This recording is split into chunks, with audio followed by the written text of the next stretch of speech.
The R5C boasts many of the video formats and features from Canon's Cinema EOS line, as well as many of the still imaging capabilities of the EOS R5.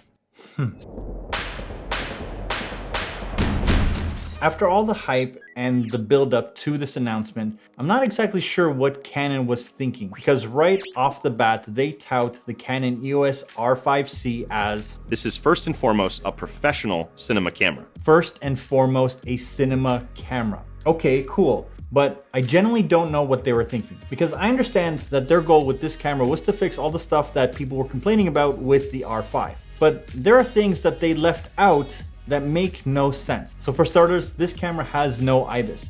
It has digital Ibis similar to the EOS R, and I get it, as a cinema camera, it doesn't really need to have Ibis. But why remove it? The R5 had the feature, and you can disable it if you wanted to. Why not just do the same thing?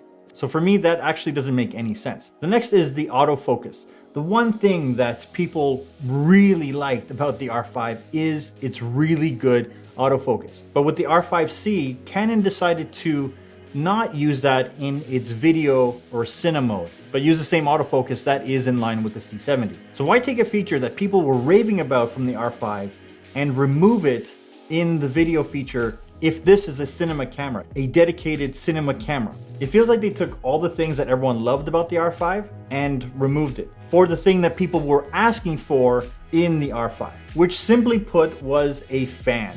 People wanted a fan. That's all they really had to do, and just call it the R5F. The other things that I find that are real head scratchers, if this is their compact cinema camera, is that you have to get a third-party hot shoe XLR adapter from Tascam. It also has to be plugged into power if you want to use 8K above 24 frames a second. It still doesn't have a full HDMI, and there's no C-Log 2.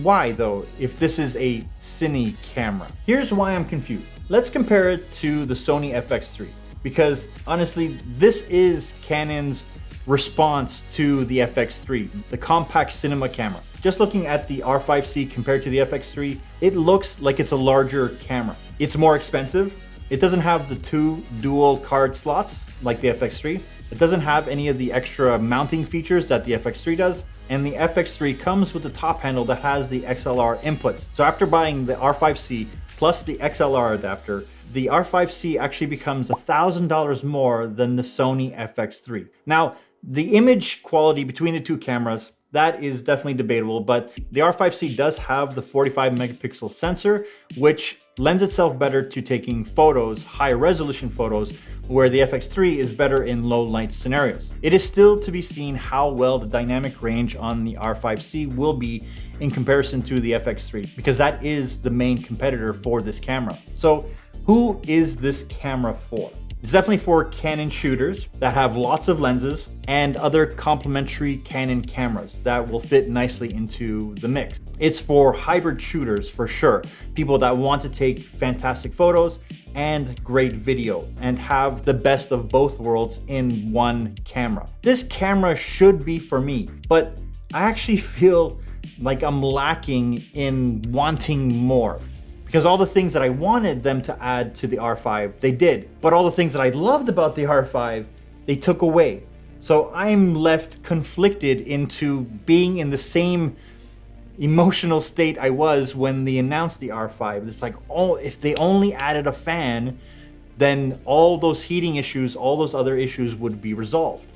From my perspective right now, they should have just added a fan to the R5 and called it a day. They would have had a winner, and sell a no fan version of the R5 and a fan version of the R5, and leave everything else just as it was. And if they truly wanted to work on their cinema line cameras, they should have kept going with the C70 line, the C50, alongside the R5 with a fan. Am I wrong?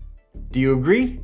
How do you feel about the R5C? Leave your thoughts down below and let's talk about it. And while you're down there, make sure you hit the like button because it does help tell YouTube to share this video. Also, I live stream on my second channel where I deep dive on the creative process as well as freelance financials.